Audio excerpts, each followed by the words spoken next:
إذن مشاهدي الأفاضل في كل مكان، السلام عليكم ورحمة الله وبركاته. أهلا بكم إلى هذا الموجز الذي نتابع فيه حيثيات الحادث المأساوي الذي تسبب في انحراف قطار عن مساره بالجزائر العاصمة. وبحسب الحصيلة الأولية فإن الحادث خلف وفاة امرأة وجرح أكثر من 57 آخرين، وذلك في حدود الساعة 8 صباحا على مستوى محطة حسنداي بالجزائر العاصمة، بحسب الحصيلة التي قدمها وزير الصحة والسكان وإصلاح المستشفيات عبد الملك بوضياف.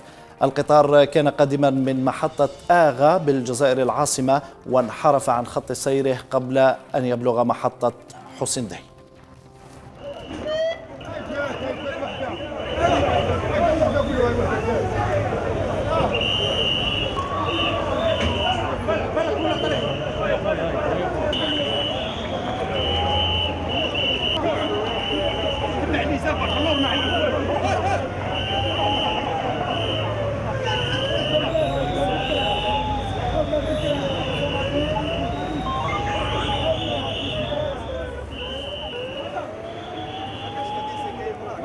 وبحسب الحصيلة الأولية التي قدمتها مصالح الحماية المدنية فإن عدد الجرحى ارتفع إلى 57، عدد كبير منهم في حالة حرجة.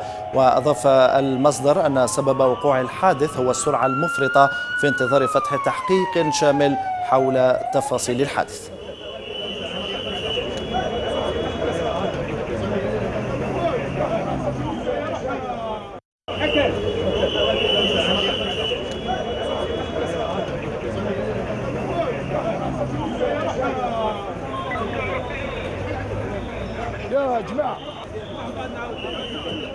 كنا تلقينا صباح اليوم في حدود الساعة 8:04 بالضبط نداء مفاده انحراف يعني قطار عن مساره، وهذا القطار كان منطلق من محطة الجزائر نحو محطة ثنية شرق العاصمة، وهنا بالخروبة يعني كان انحرف عن المسار تاعو. فور ذلك كنا وجهنا إسعافات كبيرة لمكان الحادث.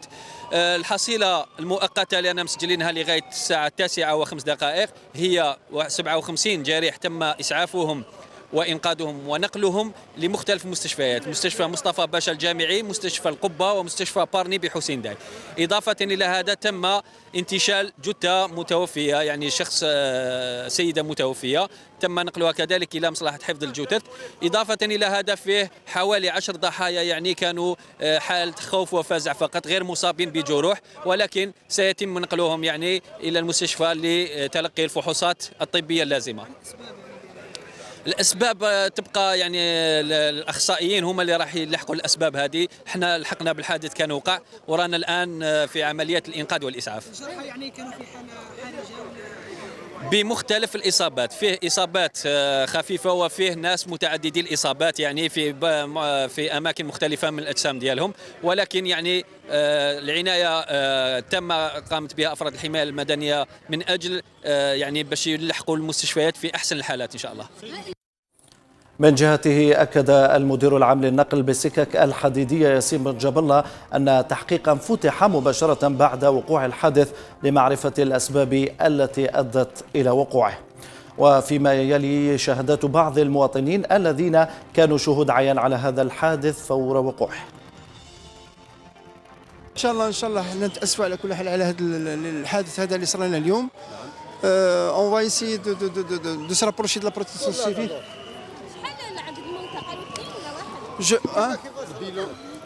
Bon, c'est un train qui devait prendre le départ d'Alger sur Trinia. C'est l'un des premiers trains matinaux qui part sur Trinia. Donc, on voulait le garer sur voie 3 pour laisser le passage au train grande ligne sur Oran. Donc, sur la voie déviée, la voie 3, donc il est sorti de l'itinéraire. Il a déraillé. Donc il y a eu pas mal de blessés et on n'a pas la liste définitive. Inch'Allah, on va se rapprocher de protection civile. Ils vont nous donner la liste officielle. لكن يا سيدي يا سيدي المحترم الشعب الان يحاول يفهم ما حدث بالضبط ببساطه وعاد جرى اعطيونا خلينا يا جماعه ما نقاطعوش خلوه يجاوب. الشعب يحاول يعرف واش صرا فهمنا. Un train qui devait aller sur تكلم باللغه العربيه اذا كنت تستطيع.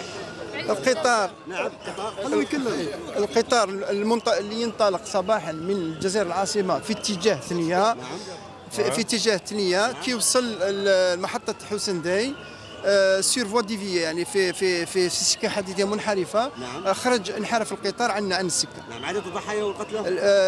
القائمه نجيبوها من عند البروتيكسيون سيفيل، ما عندناش. جو نسي با سي لا بروتيكسيون سيفيل نو دون. راح القاطر نو قطار دوك نشوفوا الاسم تاعهم على بالناش. يعني في رايكم ما هي اسباب محتمله؟ ما نقدرش نقول لك. عندنا علبه سوداء هي اللي تعطينا المعلومات الخاصه بالخطا كيف المده في يوم او يومين، على اقصى حد يومين تكون عندنا المعلومات فيما يخص كيفاش القطار خرج من المحطه. قال بان هناك قتيل واحد و16 جريح، هل هذه المعلومات صحيحه؟ الله اعلم. هما ميو بلاسي كو نو بور سافوار لو نومبر دو بليسي. حنا بور لو مومون يا دي بليسي مي قدر الله ما شاء. قدر الله ما شاء. إذن نتابع فيما يلي شهادات بعض المواطنين الذين كانوا شهود عيان على هذا الحادث فور وقوعه. أنا خويا كنا جايين ديمارينا من لاكار خويا، لحقنا لي زارين هذا اللاري تاعو، من بعد عندنا في الديبار ديمارينا انا نمشيو حسينا بسوكوس، لابت ومن بعد اللي جاب الخبر يا باك ما فقناش يا الساعة اختي.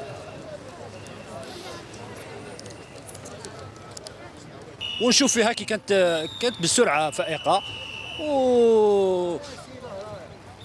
ومن بعد كود فران هكذا ضرب في لي فران ومن بعد ما كانش، ومن بعد خرجت له على الرايه كان يجري بزاف ومن بعد تقلبت، ومن بعد حنا جينا الاولين، ومن بعد كي شغل حنايا دخلنا لداخل شفنا لي بليسور، شفنا ما قدرناش نشوفوا. كاينين ناس بزاف مبليسين لداخل وموتى كاين بزاف. ما خلوا الشعب هو اللي يصدم يروح يلقى يواسي هذو الناس هذو، خلوا لا بوليس ما كان والو. الميليسيا ياخذ داخل، فهمتني؟ كاين الناس كانت ميليسيا اللي بومبي يطولوا قايتك باش يجوا، ما جاوش سير بلاص، وكان جاو سير بلاص وما نسلكوا شي الناس. صارت جويه 8 لا كانت 8 و10 هكذاك 8 و4.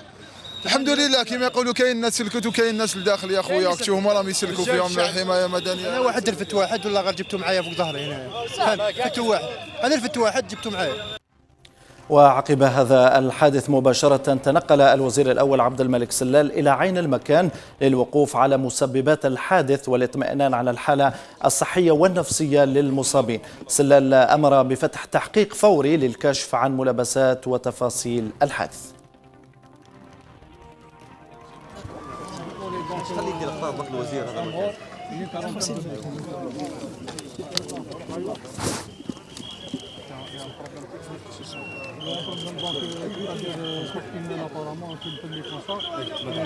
y aura une commission qui va être diligentée pour mener cette enquête et l'enquête qui va déterminer donc la cause exacte. بالنسبة للتحريات l'enquête faut aller jusqu'au bout. Les responsables doivent avoir même un dépôt de plainte. D'accord. ما فيهاش هضرة. D'accord.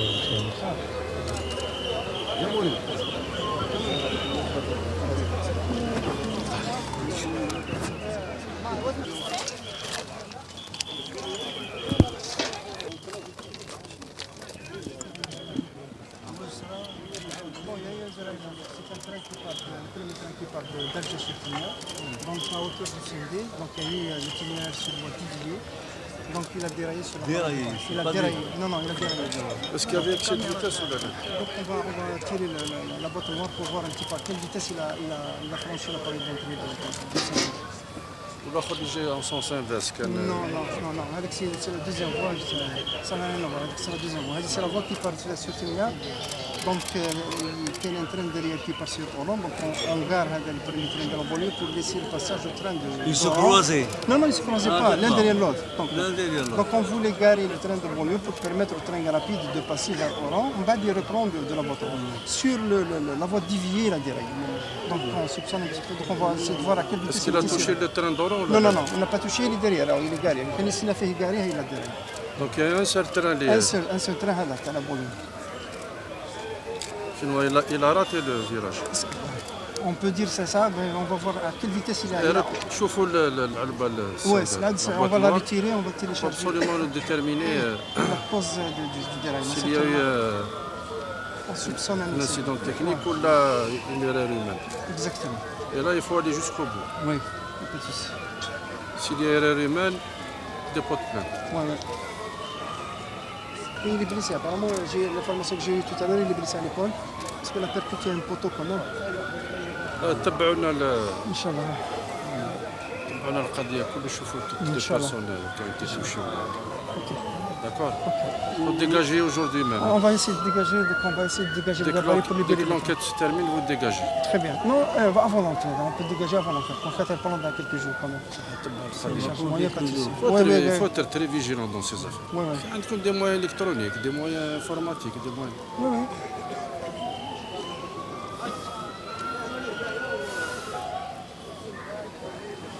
ولا من حقك هذا حدث لماذا ما يتحقق الاخر على بالنا مازال كان